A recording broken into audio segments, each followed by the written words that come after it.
If the infinite, you said the infinite doesn't exist apart from the mind, but if the infinite doesn't exist apart from the mind, how can God be infinite apart from the mind? Is it not highly possible for God to exist only in our minds? Right, very good question. Don't Christians or theists think that God is infinite? And if an actual infinite cannot exist, then how can God exist?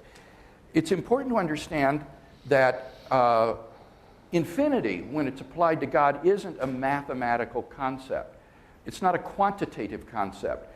When I'm speaking of an actual infinite, I'm talking about a set that has an infinite number of definite and discrete finite particulars, like the set of natural numbers, or the set of guests in a hotel, or a set of marbles or baseball cards. But when people talk about the infinity of God, this isn't a quantitative concept. God isn't a set composed of an infinite number of definite and discrete finite parts.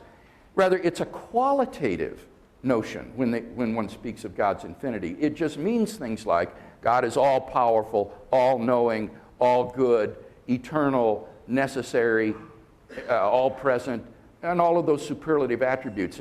Infinity is, in a sense, just the umbrella term for all of those superlative attributes, and none of those are quantitative in nature.